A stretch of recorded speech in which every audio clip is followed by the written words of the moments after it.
Okay, you guys. Well, thank you for letting us come tonight. John and I are so happy to be here with you tonight to talk about intimacy in marriage. This coming Sunday, is our anniversary. And on March 10th, 1984, John and I walked down the aisle and said our I do's and blissfully ran out into our happily ever after. John likes to say we've been happily married for 30 years. And if you're quick at math, you'll realize we've been married 40 years. But the first 10 years were not necessarily blissful or happy, but more on that to come. Suffice it to say, we have done a lot of work, good work in our marriage, all worth it, but work nonetheless. To start us off, Garrett asked me to tell you a little bit about my story, and I think some of you guys have heard me share this testimony, and I am so happy to share it with you, or part of it with you again. You know, the older you get, the more testimony you have to share. Talking through 63, almost 64 years of life could take a while, so I'm going to share my story the way I learned to do it in Unique. If any of you have done Unique, you know, we do our story in chapters. So I'm going to start with chapters of my life, and then I'm going to give you my age during that chapter, and I'm going to name that chapter for you. So the first chapter of my life, I've titled Fear Factor. I grew up in a Christian home, you guys, here in Dallas, that honestly from the outside looked really normal, if not better than normal. I had a mom who stayed home, a dad who worked really hard and a whole lot. I had an older brother followed by 3 of us girls, and I was in the middle. We went to church every Sunday where my dad was a deacon and then ultimately an elder.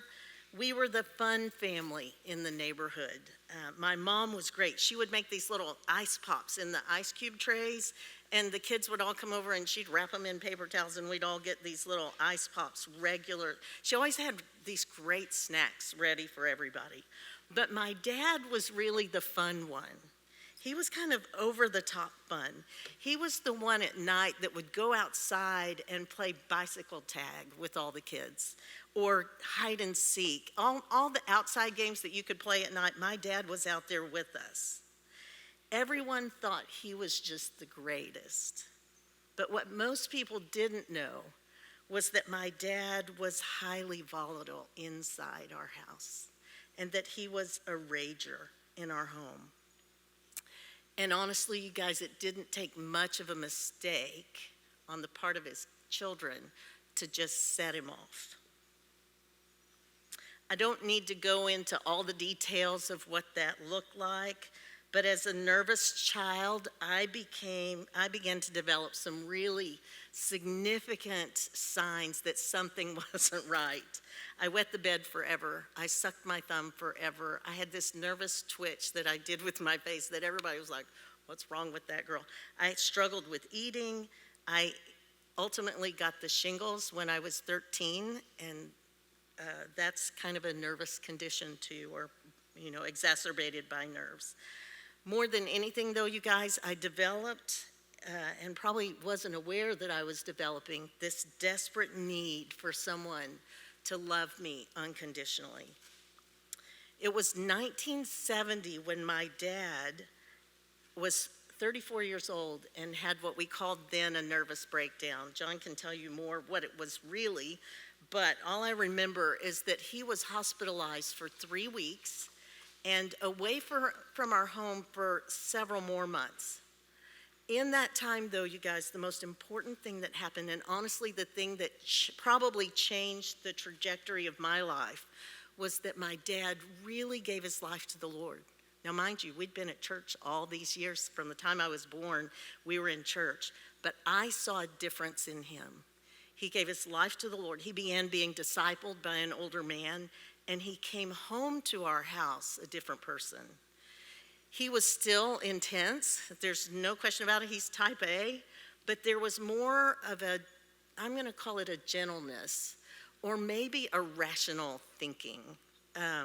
And it was that change, I think, that began for me the belief that if God could change that man, he could change anyone. The next chapter I have, there it is, yeah.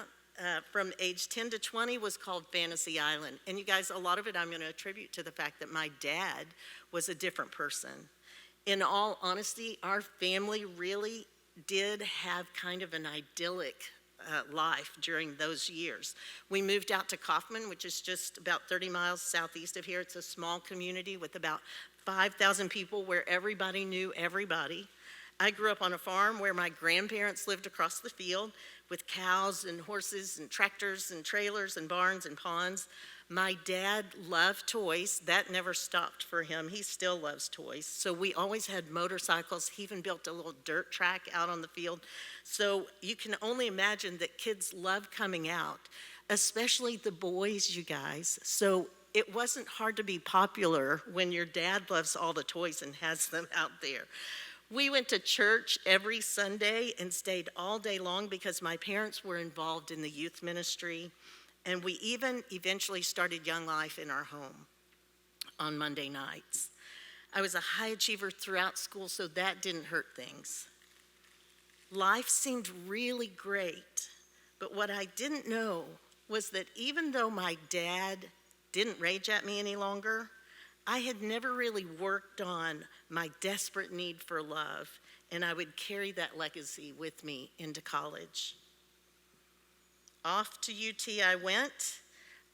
John and I met there. He was immediately, you guys, the love of my life. I saw him and thought, that's the one I want. We met when I was 19 and he was 20. 4 years later, we married, and 3 years after that, we began our family with the arrival of the oldest of our 3 daughters, Lainey. My next chapter, you can see, I've titled Desperate Housewives. And I've titled it this because this is about the time in my life when I was confronted with my own insecurities. John will probably tell you that only marriage will prepare you for marriage. And it really is true. Even though John and I had done some premarital counseling, I wasn't the least bit prepared for the fact that in the intimacy of this marriage relationship, all my flaws were going to be exposed and visible. And whether John liked it or not, being in relationship with him was like holding up a mirror in the dressing room, ladies, when you're trying on bathing suits. It just wasn't great. I began to realize that I was less than perfect, and I was having a hard time with the fact that John knew that too. Guys, I'd never really dealt with that desperate need for love and approval that had become such a part of my life. I just took all that need that I had from the craziness with my dad in my childhood and just transferred it over to John. It got so bad, and I became so desperate for his approval that John couldn't even look at me sideways, really, without hurting my feelings. And so, in that desperation, thinking that there was someone out there, surely, who would love me unconditionally and who would think I was perfect, I began looking outside our marriage to meet that need. I'm not proud of that time in our marriage, but I have to tell you that it was because of that time that I first experienced God's grace in my life through the person of my husband. When John confronted me and I confessed, he was nothing but gracious and forgiving, something that I really didn't deserve at all. He truly lived out, be kind to one another, tender-hearted, forgiving each other just as God in Christ has forgiven you. It was the beginning of healing in my life. The final chapter that I'm going to talk about is Fixer Upper. You guys, it was after that time that I started going to love addiction groups and to counseling and began getting some tools that I could work with to begin addressing some of those needs that I had in my life. I ended this chapter at age 40, but honestly, you guys, I can still struggle with codependency. But because of some of these tools, I think my recognition and recovery rate, do you know what that is? Where you recognize that you're kind of falling back into those old patterns, but you can recover much quicker, right? I see it, I'm gonna do something different. And I think that recognition to recovery rate has gotten much shorter. I wanna transition my story with one of the tools that a counselor gave me years ago.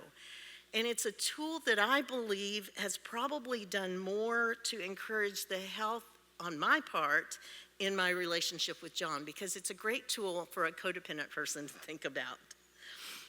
This counselor, after listening to me lament about my love and my need for love and attention, probably one too many times, he finally said to me, "Mitzi, your life plan needs to both include and exclude John." I had to think about that for a minute. But it wasn't long before I knew exactly what he was talking about. My life plan had only included John. And as a result, I really had no life of my own. And anytime that happens, you guys, anytime that happens, we put way too much pressure on that relationship to be our end all and be all. So this evening, as we talk about intimacy in marriage, I want to begin with the idea that your life plan, in order to have a healthy relationship, needs to both include and exclude a mate. Think about that for just a minute. What my counselor was actually talking about, just he did it in layman's terms, was what psychologists call differentiation. I love this definition of differentiation. It is this: differentiation is the ability to be connected to your thoughts, your values, and your feelings, while also being close to someone, especially when that person is very important to you. A simple way to remember what differentiation means is separate but connected. And we do it, John will do it this way: separate but connected when he talks to people. So what does it mean to be separate or to have a life plan that excludes a mate? Do any of you, if you have your Bibles, you can turn with me to 1 Corinthians 7. This whole chapter is Paul's treatise about marriage to the church at Corinth. And it would be great for you to read the whole thing, but because of time, I'm just going to focus on a few verses. I'm going to begin in verse 25 if you're reading with me. And you guys, I'm going to read from the very first Bible my dad gave me. It's this old Living Bible, but it's one of my favorites, especially when I'm reading just for understanding. So beginning in verse 25, Paul says this to the church at Corinth: "Now I'll try to answer your other question. What about girls who are not yet married? Should they be permitted to do so? In answer to this question, I have no special command for them from the Lord. But the Lord in his kindness has given me wisdom that can be trusted, and I'll be glad to tell you what I think. Here is the problem. We Christians are facing great dangers to our lives at present. In times like these, I think it is best for a person to remain unmarried. Of course, if you're already married, don't separate because of this. But if you aren't, don't rush into it at this time. But if you men decide to go ahead anyway and get married now, it's all right. And if a girl gets married in times like these, it's no sin. However, marriage will bring extra problems that I wish you didn't have to face now. The important thing to remember is that our remaining time is very short, and so our opportunities for doing the Lord's work. For that reason, those who have wives should stay as free as possible for the Lord. Happiness or sadness or wealth should not keep anyone from doing God's work. Those in frequent contact with the exciting things of the world offers should make good use of their opportunities without stopping to enjoy them, for the world in its present form will soon be gone. In all you do, I want you to be free from worry. An unmarried man can spend his time doing the Lord's work and thinking how to please him. But a married man can't do that so well. He has to think about his earthly responsibilities and how to please his wife. His interests are divided. It's the same with a girl who marries. She faces the same problem. A girl who is not married is anxious to please the Lord in all she is and does, but a married woman must consider other things such as housekeeping and the likes and dislikes of her husband. Okay, you guys, there are 3 things here, and I'm going to go through these fairly quickly, but there are 3 things that I think indicate that it's good for us to have a life plan that excludes a mate and includes a mate. I'm going to first talk about what it means to be separate, and I'm going to put these in terms of eternal perspective, external perspective, and internal perspective. So the first one is this, eternal. When I have an eternal perspective as a single person, I can devote my life more fully to Christ. For the single person, without the worries and concerns of a family, I'm able to focus on God as God in my life. You guys, but that doesn't mean that a married person shouldn't also have the mindset of, my life plan needs to exclude a mate. And I know that's hard to think about, but for a married person, with the potential to create an idol out of that spouse, or an idol out of those kids, or an idol out of that family, when I think of my life plan excluding those things, I remind myself that only God can be God in my life. Okay, the next one, external. When I have this external perspective, I can pursue service to Christ and the church unhindered. This seems a little obvious, but I think the point is that as a single person, you have no distractions. You can pursue your service at the time and place God has called you without the worry or divided attention that a family or a spouse requires. But, you guys, as a married person, I also need to think separately about my service to the Lord. And that means that God has a unique purpose for my life. I've talked to way too many, especially wives, who think they have to be in service only to their husband, that God has no special call on their lives, but many times he does, and especially as time goes on. And then the next one is internal. This internal perspective says I can grow myself up independent of a relationship. Thinking of myself as separate gives me the opportunity to know and understand who I am, to understand and recognize my values, my passions, and my heart. I can begin to value how God has created me individually. But I think 1 Corinthians also speaks to the idea that our life plan needs to include a mate. The first idea is that marriage allows us to live according to God's original design. This is the eternal perspective. From the beginning of Scripture in the garden, God created man and then said, it's not good for man to be alone. So he created Eve, and the Bible says they became one flesh. Paul reiterates the oneness of God's design in the beginning of chapter 7, if you have your Bible still open, in verse 4. And you guys, he's talking about sex, but I want you to hear the heart behind it, because Paul reiterates this idea over and over again in the letters to the churches. He says this beginning in verse 4, the wife does not have authority over her own body, but yields it to her husband. In the same way, the husband does not have authority over his body, but yields it to his wife. God designed marriage to be a picture of mutual submission, a picture of Christ in his church. Marriage is a picture of God's covenantal relationship with us, where Christ laid down his life and then asks us to do the same for one another. The next is external. We're able to serve better together. You guys, I'm sure that most of us in this room have probably never thought, how will this potential mate help me be more kingdom-minded? I can promise you, when John and I were dating, that was not my first thought. The greatest example that I know of this, and many of you know Lisa French, but her parents were just amazing. Her dad just recently passed away. But I have to tell you, Lisa French's mom is something else. And she gave her testimony one night. And she talked about how she had been dating this guy who was going to be a doctor and all these things, but she really knew she was called to be on the mission field. She knew that's what God had called her to do. And she knew as much as she loved this man, he was not. And he made that pretty clear, that he was not going to the mission field. So she broke up with him, and then she met Bob.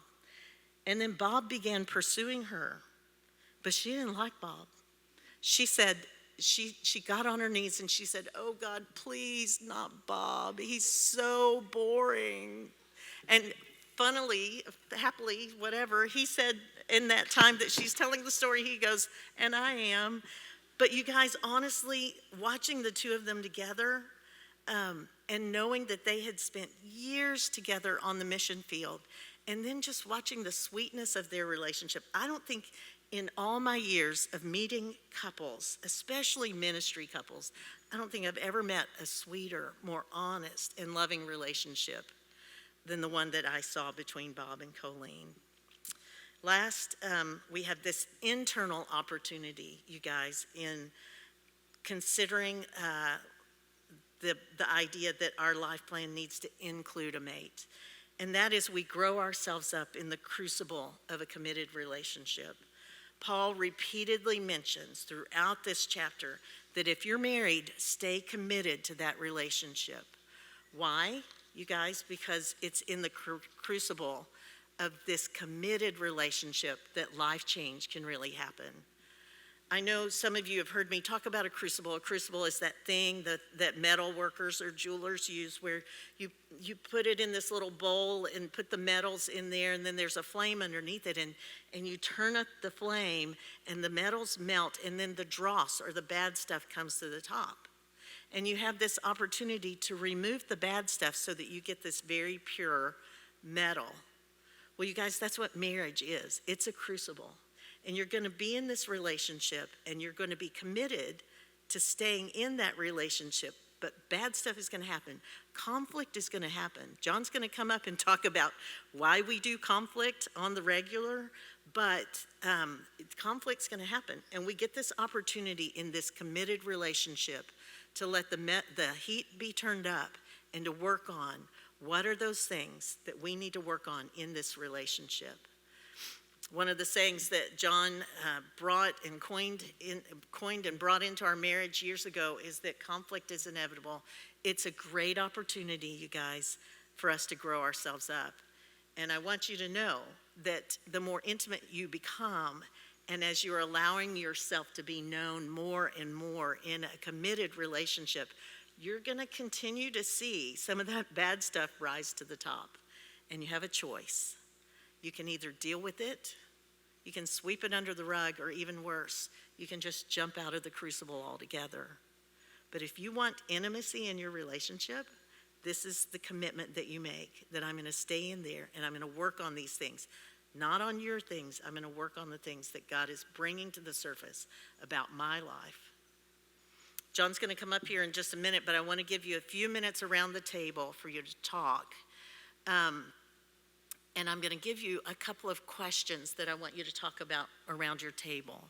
And the first one is this: how does your life plan currently, you guys, both include and exclude the idea of a mate? And the second question is, what would change about your current trajectory if you had a plan that both included and excluded a mate? Okay? So you guys take about 5 minutes? Okay, 5 minutes around your tables and answer those questions.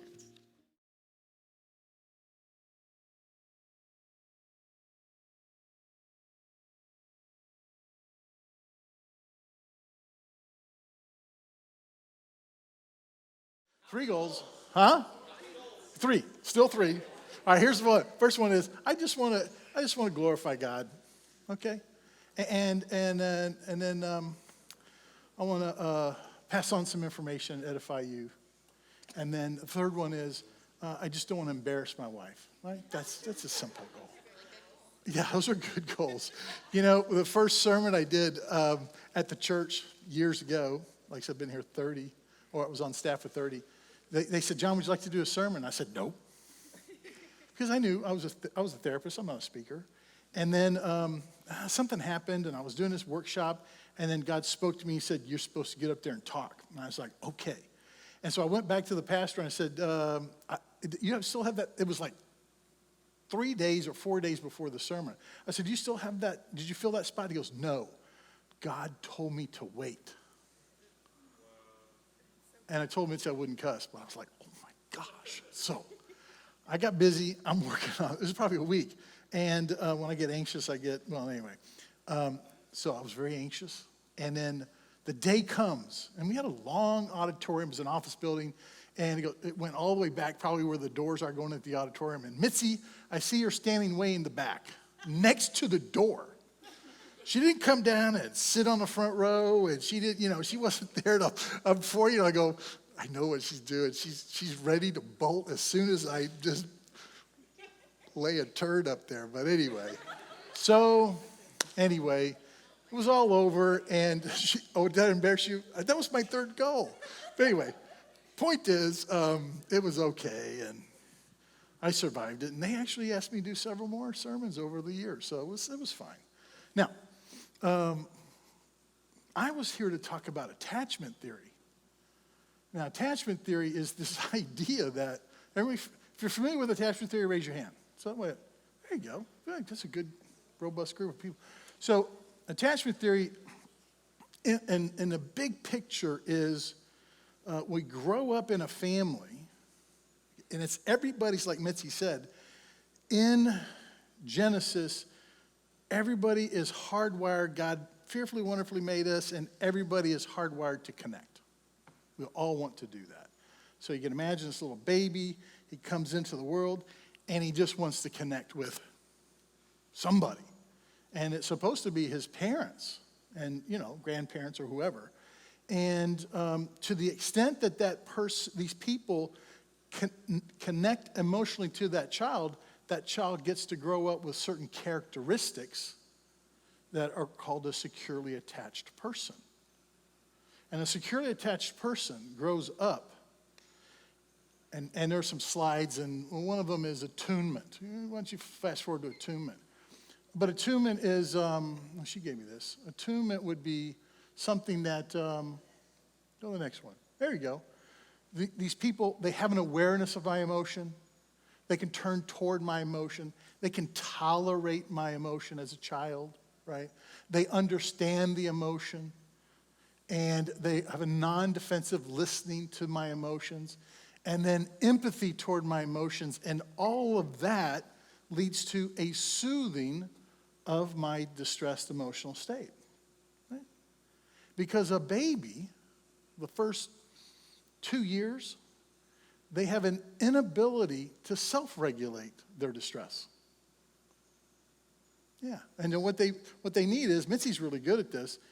There's a baby, our grandchildren, when they're in distress, she can pick them up, and she can hold them, and she can calm their central nervous system down. That's a wonderful thing that she can do. And there's a thing called polyvagal theory, and in that theory, they describe this thing called co-regulation. These little babies who can't regulate themselves, they attune to their caregiver, and if their caregiver is non-anxious, that baby will settle their central nervous system. If the person who is trying to soothe them is an anxious person, what's the baby going to do? Going to keep escalating. They're going to get even more and more anxious. And usually when I pick up a baby, somebody's got to rescue that baby because, I'm anxious. I want to get them to stop crying instead of just settling in with that baby. And Mitzi might disagree. But that's attunement. And when we are attuned to as babies, we develop a secure attachment. Now, that means I can regulate myself. Somebody who is securely attached, they are self-defined. They know who they are. They know who they're not. They know what they believe, what their values are. So when somebody comes up and says, would you be willing? Because they know who they are. They know what they want, what they don't want, and they know what their values are. They very easily can say, no, that doesn't fit for me. Or, sure, I would gladly do that. Or, no, not right now. Because they know who they are.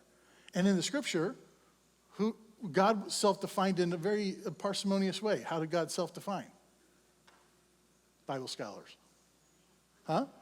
I am. Yeah. It was very simple. I am. I am that I am. That's amazing. How did Jesus self-define? I'm the way, the truth, and life. He had 7 of them, John records, the I am statements. How did John the Baptist self-define?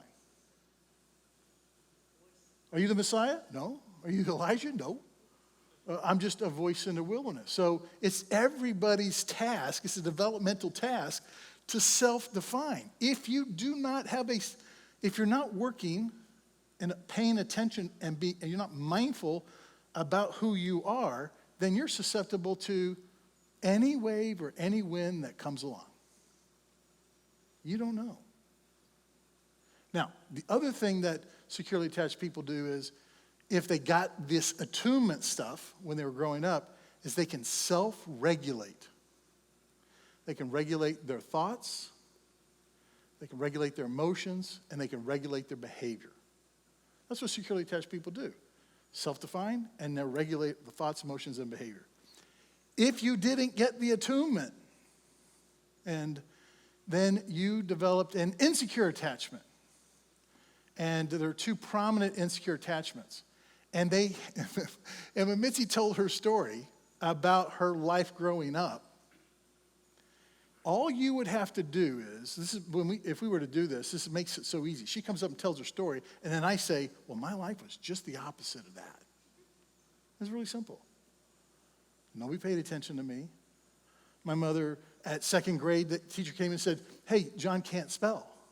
And so my mom, she tells me this when I'm, 55. And I said, well, because I have dyslexia. She didn't know.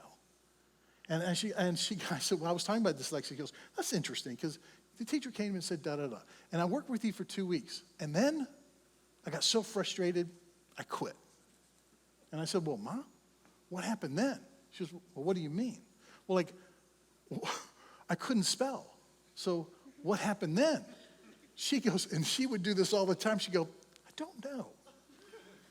I'll feel like, you crazy old lady. How could you do that to somebody? But that was my mother. She was a sweet lady, but she was completely in another world. Sweet, lovely, but in another world. Not attuned. So I grew up with this, what they refer to as an avoidant attachment. Now, so you got people who are securely attached, they need connection, and avoidant people need connection too. But because it wasn't readily available, and a lot of things happened when I was growing up. My dad was in the military, my mother was depressed all the time, and my sister, she was 2 years old, she died, and both parents went into depression, and we were just left alone. And so I grew up knowing that nobody was there for me. I knew it. At the very core of my being, I'm alone. And if something's going to get done, I'm going to have to do it on my own. I was very attractive to Mitzi, although she didn't know. I was just making it up as I went. But I came across like, well, I'm just going to do this. And maybe I came across as a little bit self-confident or arrogant or whatever. But she put way too much trust in me because I didn't know what I was doing. I was making it up as I went because nobody was there to attune to me. I couldn't regulate my emotions. And I created, when she would do her thing, because I am avoidantly attached, and my wife Mitzi did a really good job of describing ambivalent attachment. I overregulate my emotions. I suppress them. Because if you had emotions when you were a kid, but nobody was there to attune to them, and you kept going to them with your emotions, what emotion would you walk away with? Well, first of all, they call that insanity. And even a baby, first 24 months, already can make sense of their environment and figure out really quickly, no, nobody's here for me. And I did that. And I got really good at just being self-reliant, learning how to self-soothe, doing it on my own. But if you grow up self-reliant, self-sufficient, autonomous, independent, and you over-regulate those emotions because nobody's going to care about them anyway, and you're going to try to connect to somebody else, who, by the way, the ambivalent one, they under-regulate their emotions. So whether I stuff mine, I suppress them because nobody's going to be attuned to that. She underregulates hers. They're all over the place, and they're really intense. And and because the ambivalent people, they fear abandonment. They sometimes their emotional needs were met, and sometimes they weren't. So they never really were sure. They grew up, unlike me. I didn't attune to my parents. I didn't attune to anybody but my own emotions, and I'll take care of them. She grew up attuned to those people that raised her. And it's not supposed to be that way. They're supposed to be attuned to us. And what happened to her is she attuned to dad, she attuned to mom, she attuned to their relationship, and she would walk on eggshells. So much so that she was anxious all the time. She had shingles. That's an old lady. I mean, it's an old person's issue. But she had it at 13 because she had to be attuned to them. And that creates incredible anxiety. And the weird part is that they strive for connection. Like Mitzi was talking about that dialectic, separate and connected. I brought the distance, the separateness to the relationship. Mitzi brought the connection to the relationship. You would think that that would be a perfect fit. Because what do they say about that? Opposites attract. Wouldn't that be wonderful? And I'll borrow her connection, and she'll borrow my distance, and it'll be bliss as you run out of the church. No, that's not how it goes. She demands connection, and when she does, I perceive it as rather clingy, desperate, and it was. And then when she does that, what do? I create distance, and then what does she do? She gets even more anxious, alone. You know, being alone, it wasn't good for man to be alone. We know that when you are lonely and you're alone, it creates the same neurochemicals as anxiety. So if you're feeling lonely, your internal central nervous system is going to start becoming very anxious. And she would be very anxious in her aloneness because I would create that distance. And you would think, well, that's kind of a crazy, messed up situation. But here's what's going to happen. The avoidant, ambivalent relationship style, those two styles are the most common style that gets married together. And what we do when we do that, we set up for ourselves conflict. I got people who come to me and they go, we have a communication problem. And I sit there and I talk to them, and they can communicate, and they got a good command of the English language, and then they're talking, and then I realize, I tell them at some point, I go, you said you have a communication problem, but you guys are really good at this. You talk really well. Perhaps it's something else.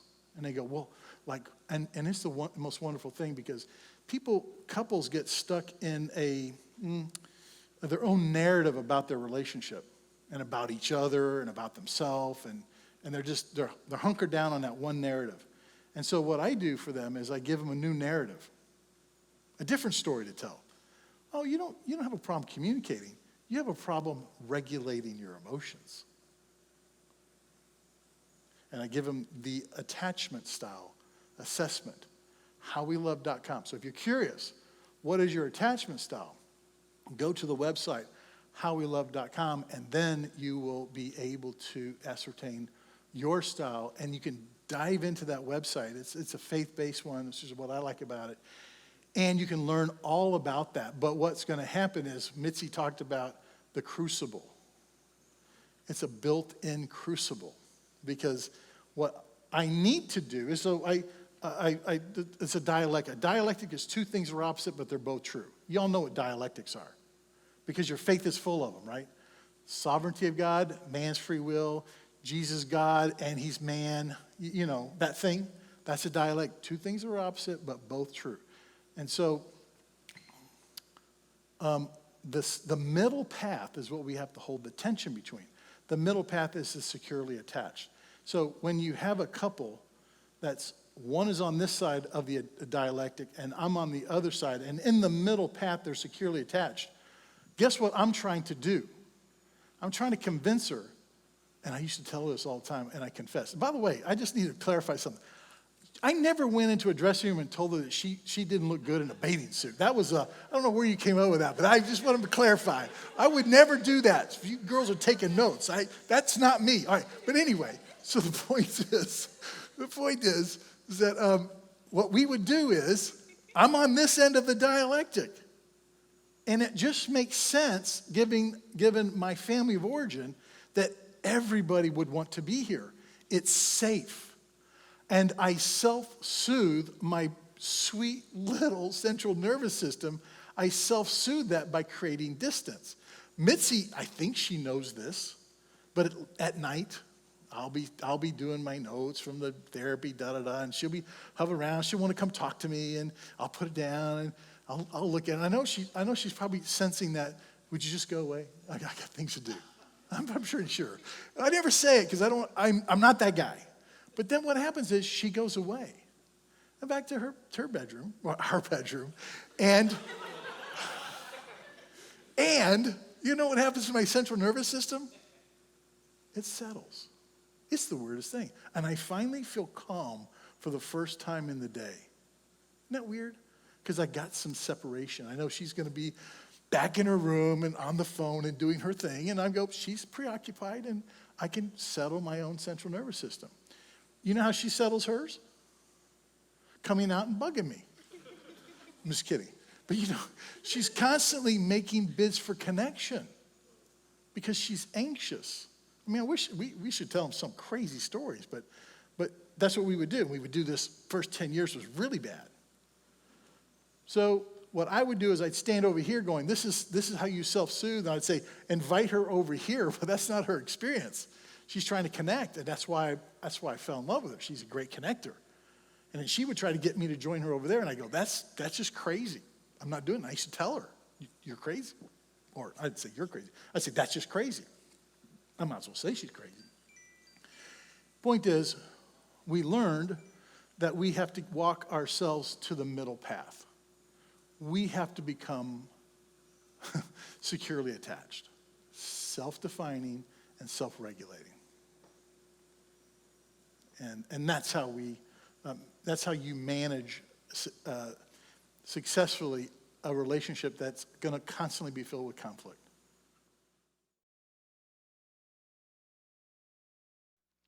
So tell us a little bit more about when you have these moments where you're dealing with conflict. How do you reconcile? Well, yeah. Well, okay, well. How do we reconcile? I'll let you take that one. John and I have a pattern. Better. What? We do, yes. Do better. Yes, we do much better. More effective. I think, too, over time, there's been less conflict. But when it happens, I think it still surprises me. I don't like it. I don't guess anybody likes it. John leans into it a little bit more than I do. But my tendency is, because I don't like it, is flight. I think we all have, in conflict, we have these tendencies either to fight or to flight. John years ago would follow me until I would go, okay, I get it. But after a while, he stopped doing that, and I still wanted. I'm leaving you. Yes. I'm divorcing you. Right. I was. And I'm like, wait a minute, hold it. There was a lot of crazy, you guys. The first 10 years of our marriage, we could talk for hours about. So I don't want to get into that. But I think at this point, the way we deal with conflict is there may be some time of separation, and that's very hard for me. John just explained that to you. It's not hard for John. And what we have realized over time is that John could do that forever. And he can always outlast me if that's what's going to happen. He will always outlast me because I need that connection. And John learned very early, I can do this by myself. And so he has to work really hard to lean in. And I have to learn not to just run away because I'm just tired of the conflict and I'm going to try to find somebody else that I can connect to, So I have to work really hard and to look at my own self, because one of the things that I did as a child to take care of myself was to tell myself, well, you're perfect. You haven't done anything wrong.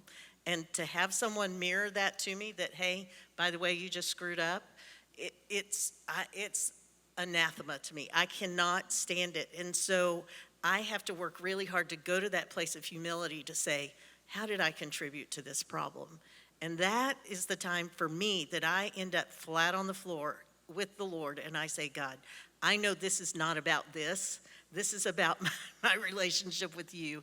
And am I willing to look at, and this is why I was saying, you guys, our life plan needs to exclude that mate, because guess what? It may not be about this. It may be about my relationship with the Lord. And how am I going to sit in that space and let God look at my heart and work on those things? So I don't know if that That's helps. really good, Mitzi. I think that goes all the way back to our first lesson in the series about intimacy with God. Now, if that's not our foundation, relationships are going to be even harder. So, John, what are some ways, kind of on the more positive side, what are some more practical ways throughout your marriage that you have said, yes, we have this separate service, right? We each have kind of our own service. But what are some ways that y'all have served with one another, some tangible, actionable ways that you have been kingdom-minded as a married couple? Well, I mean, we served in the church and we were constantly doing things together all the time. So that was an easy thing. And in this stage of our life, we have a bunch of grandchildren. And the way that I look at my grandkids that's my congregation.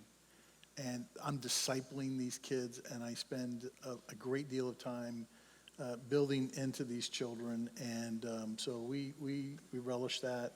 And, at 65, I just turned 65, it's a good way to end my life, because I don't have to do any more sermons. I don't do great things.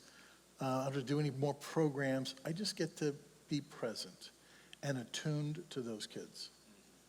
We all wish we had a grandfather like John. Let me tell you, he is fun and constantly spending time with those grandkids. I would say this about how we served together. Part of it, you guys, was just the sacrifice that we knew we were going to have to make in order for John to go to seminary. It was we lived in a trailer on my grandmother's farm while John was in, and it wasn't a nice trailer. It had a built-in vibrator.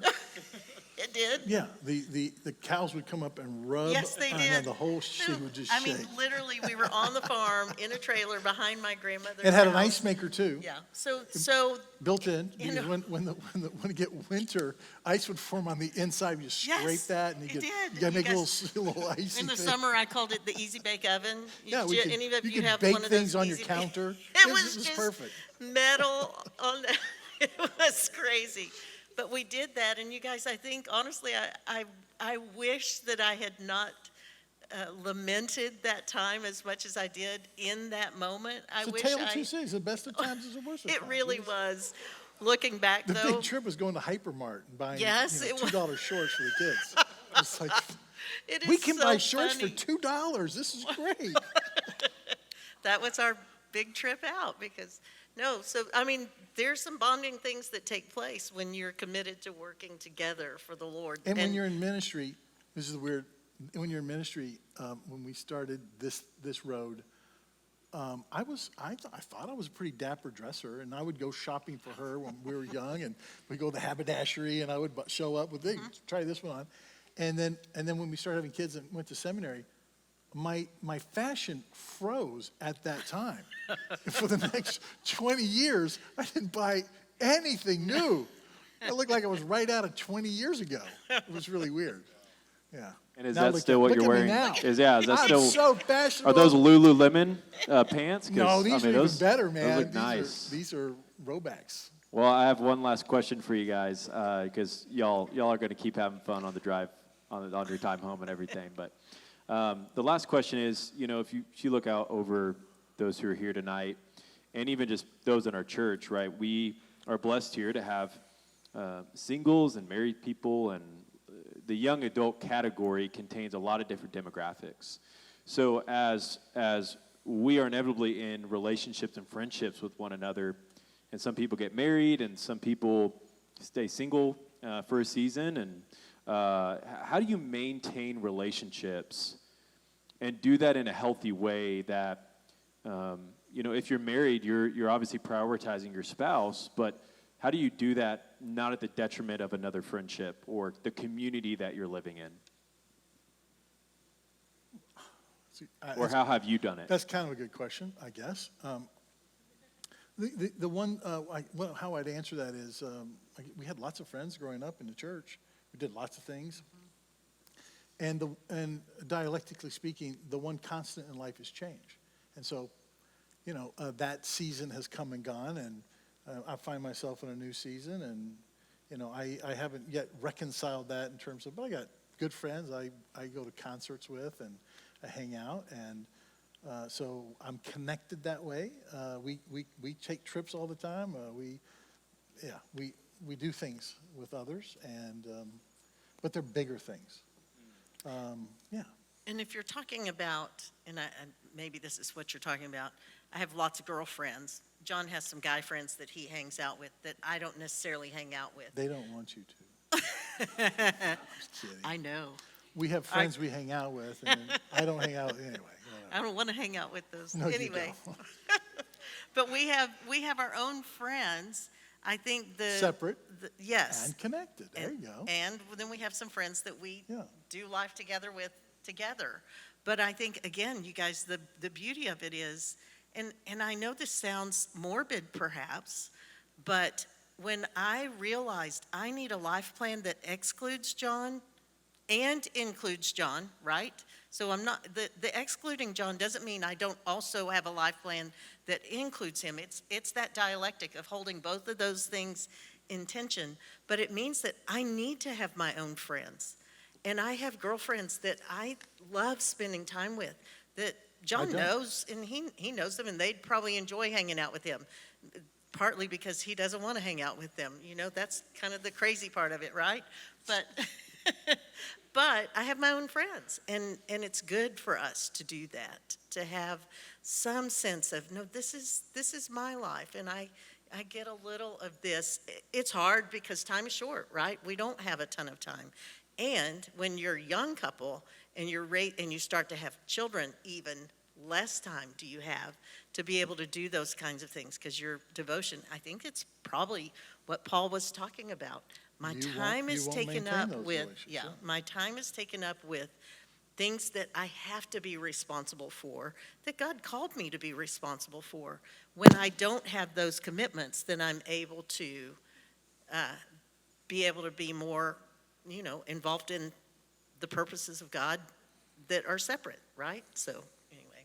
Yeah, that's super helpful. I just know that I've heard from many here that tension is hard sometimes. If you feel friends changing in seasons and you're excited for them, and you're also almost mourning that maybe that connection is not going to happen as deeply anymore, just in a different way. Right. So can we thank John and Mitzi for being here tonight? Hey, I just want to end by praying over them and praying over their marriage, and then I'll kind of give some final instructions and we'll be out of here. So, Heavenly Father, I just want to celebrate tonight. I want to celebrate John and Mitzi and the wonderful 40 years of marriage that they're coming up on. God, what a blessing that is for those of us in this room to be able to witness. And even to hear how it hasn't been perfect and it hasn't been everything's just to a T, but God, that they have worked through conflict, and they continue to work through that. And they're truly a testimony to what it looks like to live their lives separately and together for you. So God, I pray that you would move in the hearts of those who listen tonight in the ways that you would. In your name I pray. Amen.